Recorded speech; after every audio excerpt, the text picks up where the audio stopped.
സജിമോൻ ആന്റണി കൂടി നമ്മോടൊപ്പം അമേരിക്കയിലും ചേരുന്നുണ്ട്. വിദേശകാര്യ വിദഗ്ധൻ കൂടിയാണ് അദ്ദേഹം, മാധ്യമപ്രവർത്തകൻ. സജിമോൻ ആന്റണി, ഇത് ഇപ്പോൾ ചരിത്രപരമായ ഒരു കരാർ യൂറോപ്യൻ യൂണിയനുമായി ഇന്ത്യ ഒപ്പിട്ടതിന് പിന്നാലെയാണ് ഇത്തരത്തിലൊരു നീക്കത്തിലേക്ക് ട്രംപ് കടക്കുന്നത് എന്നതാണ് ശ്രദ്ധേയം. കാരണം നമുക്കറിയാം, പലതവണ ഇന്ത്യയുമായി പലതരത്തിലുള്ള പ്രശ്നങ്ങൾ, തീരുവകൾ വർദ്ധിപ്പിക്കുന്നു, ഇന്ത്യയ്ക്ക് പലതരത്തിലുള്ള സാങ്ഷൻസ് ഏർപ്പെടുത്തുന്ന ട്രംപ് അതിനുശേഷം വളരെ പെട്ടെന്ന് ഏകപക്ഷീയമായ ട്രൂത്ത് സോഷ്യലിലൂടെ ഇത് പ്രഖ്യാപിക്കുന്നതിന് പിന്നിൽ ഈ യൂറോപ്യൻ യൂണിയൻ കരാറാണ് എന്ന് പറയാനാകുമോ?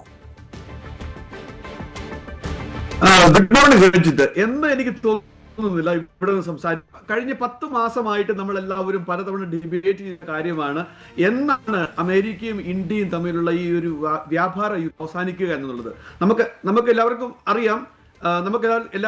ഇത് കഴിഞ്ഞ ഏപ്രിൽ 2-ാം തീയതി ഒരു റെസിപ്രോക്കൽ ടാരിഫിൽ അത് 10% തുടങ്ങി. അത് ഓഗസ്റ്റിൽ അത് 25% ആക്കുകയും പിന്നെ ഒക്ടോബറിൽ ഇന്ത്യ എന്തുകൊണ്ട് റഷ്യയിൽ നിന്ന് ഓയിൽ വാങ്ങിക്കുന്നു എന്നതിൽ അധിഷ്ഠിതമായിട്ട് ആ ഒരു പോളിസിയിൽ പഴിചാരിക്കൊണ്ട് അത് 50% ആക്കി ഉയർത്തുകയും ചെയ്തു. അപ്പം അവിടെ നിന്ന് 18% വരുമ്പം ഒരു പരിധി വരെ ഇത് ഒരു വിജയമാണ് എന്ന് ചോദിച്ചു കഴിഞ്ഞാൽ തീർച്ചയായും അതെ. കാരണം ഇന്ത്യക്കും അമേരിക്കയ്ക്കും അങ്ങോട്ടും ഇങ്ങോട്ടും സഹകരിച്ച് പ്രവർത്തിക്കേണ്ട ആവശ്യകതയുണ്ട്. രണ്ടും 21ാമത്തെ സെഞ്ചുറിയുടെ അല്ലെ മുന്നോട്ട് നോക്കുമ്പോൾ ഫോർവേഡ് ലുക്കിംഗ് രാഷ്ട്രങ്ങളാണ് എന്നുള്ള കാര്യത്തിൽ സംശയമില്ല. എന്നാൽ ഇന്ത്യയുടെ ഒരു ബാലൻസിംഗ് ആക്ട് അല്ലെങ്കിൽ മുമ്പ് എവിടെ ആയിരുന്നു എന്ന് ചോദിച്ചു കഴിഞ്ഞാൽ ഏകദേശം 2.8% ആയിരുന്നു ആ ടാരിഫ് എങ്കിൽ ഇപ്പോൾ അത് 18% എന്നുള്ള കാര്യത്തിൽ സംശയമില്ല. അതോടൊപ്പം നമുക്ക് നോക്കിക്കാണേണ്ട ഒരു 3 കാര്യങ്ങളൂടെ ഉണ്ട്. ഈ ഒരു വ്യാപാര കരാർ പ്രഖ്യാപിക്കുന്നതോടൊപ്പം രണ്ടുപേരും ട്രംപ് അഡ്മിനിസ്ട്രേഷൻ, പ്രത്യേകിച്ച് ട്രംപ് പ്രൈം മിനിസ്റ്റർ മോദിയെ പുകഴ്ത്തുകയും അതോടൊപ്പം തന്നെ അതിനേക്കാളും ഒരു പടി കൂടെ കടന്ന് പ്രൈം മിനിസ്റ്റർ മോദി ട്രംപിനെയും പുകഴ്ത്തി പറയുന്നത് നമുക്ക് കാണാൻ സാധിക്കും. അതോടൊപ്പം മൂന്നാമത് പറയാനുള്ളൊരു കാര്യം, ഏകദേശം $500 ബില്യൺ ഒരു ട്രേഡ് അഗ്രിമെന്റ് കൂടെ ഇതിന്റെ കൂടെ ഒരു പാക്കേജ് ആയിട്ട് വരുന്നുണ്ട് എന്നുള്ളതാണ് എനിക്ക് മനസ്സിലാക്കാൻ കഴിയുന്നത്.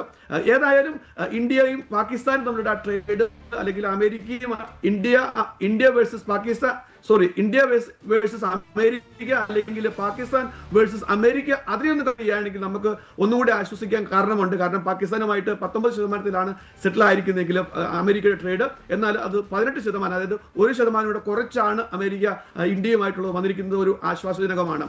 പിന്നെയുള്ളത് ഇതൊരു ക്യാച്ച് കൂടെ ഉണ്ട് എന്നുള്ളത് ഞാൻ പറയാൻ ആഗ്രഹിക്കുന്നത്. കാരണം ഇന്ത്യയും റഷ്യയുമായിട്ടുള്ള ഒരു വാണിജ്യ കരാർ, പ്രത്യേകിച്ച് ഓയിൽ സംബന്ധമായിട്ടുള്ള ആ ഡീലുകൾ അവസാനിപ്പിക്കാനുള്ള ഒരു എഗ്രിമെന്റ് പ്രൈം മിനിസ്റ്റർ മോദി അല്ലെ ഇന്ത്യൻ അഡ്മിനിസ്ട്രേഷൻ എഗ്രി ചെയ്തിട്ടുള്ളത്.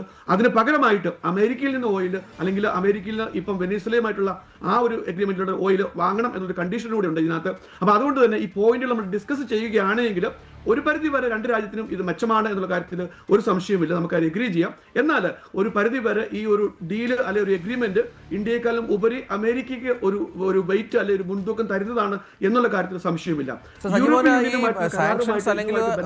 ഈ പറഞ്ഞ പോലെ തീരുവ പ്രഖ്യാപിക്കുന്ന ട്രംപ്, അത് പിന്നീട് പിൻവലിക്കുന്നത് ട്രംപ്, ഇങ്ങനെ ഇന്ത്യയോട് മാത്രമല്ല പല രാജ്യങ്ങളോടും ഈ മനോഭാവം കാട്ടുന്ന ഒരു ഭരണാധികാരിയാണ്. നമുക്കറിയാം, ഈ ഒരുപാട് താരിഫ് പ്രഖ്യാപിച്ചിട്ടും ഇന്ത്യ അതിനോട് കാര്യമായി പ്രതികരിക്കാൻ പോയില്ല എന്നത് പ്രധാനമാണ്. മറ്റ് വിപണികൾ കണ്ടെത്തുക എന്നുള്ള വളരെ പ്രധാനപ്പെട്ട ലക്ഷ്യം ഇന്ത്യക്ക് മുന്നിൽ, പ്രധാനമന്ത്രിക്ക് മുന്നിൽ ഉണ്ടായിരുന്നു. അതിൽ വലിയൊരു പരിധിവരെ വിജയിക്കുകയും ചെയ്തു. ഇത്തരത്തിലുള്ള ഈ മനോഭാവം വീണ്ടും തുടർന്നാൽ ഈ വ്യാപാര കരാറിലേക്ക് എത്തി എന്നൊക്കെയുള്ള ട്രംപിൻ്റെ ഇപ്പോഴത്തെ അവകാശവാദം വിശ്വസിക്കാനാകുമോ? ഏത് നിമിഷവും പിന്മാറുന്ന ഇത്തരം കാര്യങ്ങളിൽ നിന്ന് ഒരു ഭരണാധികാരിയാണ് ട്രംപ്. ഈ ഒരു കരാർ ലോങ് ലാസ്റ്റിംഗ് ആകും എന്നുള്ളതാണ് ഒരു പ്രതീക്ഷയുള്ളത്. കാരണം രണ്ട് രാജ്യത്തിനും ഇതൊരു എഗ്രിമെന്റിലേക്ക് വരേണ്ട ഒരു ആവശ്യം അമേരിക്കയ്ക്ക് എന്തുമാത്രമുണ്ടോ അതുപോലെ തന്നെ ഇന്ത്യക്കും ഉണ്ട് എന്നുള്ള കാര്യത്തിൽ സംശയമില്ല.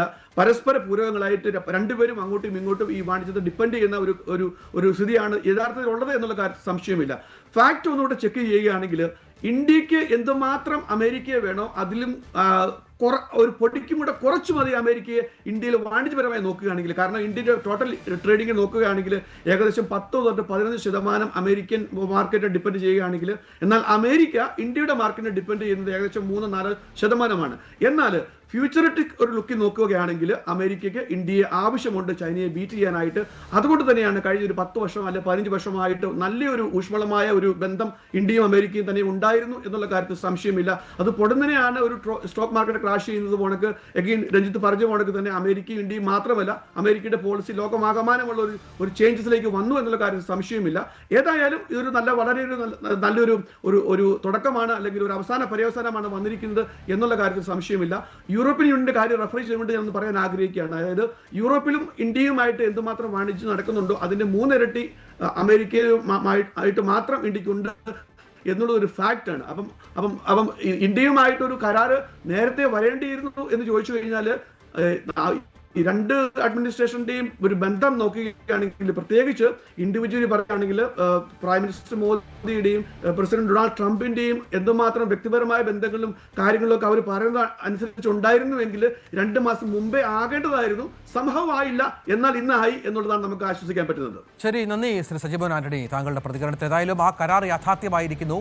ഏകപക്ഷീയമായി ട്രംപ് ആദ്യം പ്രഖ്യാപിച്ച കാര്യം പിന്നീട് ഇന്ത്യ സമ്മതിക്കുന്നു. പക്ഷേ ട്രംപിന്റെ ചില പരാമർശങ്ങൾ പ്രധാനപ്പെട്ടതാണ്. ഒന്ന്, റഷ്യൻ എണ്ണ വാങ്ങുന്നത് ഇന്ത്യ പൂർണ്ണമായും അവസാനിപ്പിക്കും എന്നുള്ളത്. രണ്ടാമത്തേത്, വെനസ്വേലൻ എണ്ണ ഒപ്പം അമേരിക്കയുടെ എണ്ണ കൂടുതലായി വാങ്ങും എന്നുള്ളത്. അതിനോടുള്ള പ്രതികരണം ഇന്ത്യയുടെ ഭാഗത്തുനിന്നുണ്ടായില്ല. ഏതായാലും ഇന്ത്യക്ക് വലിയൊരു പരിധിവരെ ഗുണം ചെയ്യുന്ന ഒന്നായി ഈ കരാർ മാറും എന്ന കാര്യത്തിൽ സംശയം. കൂടുതൽ വാർത്തകൾക്ക് News 18 Keralam YouTube channel subscribe ചെയ്യുക.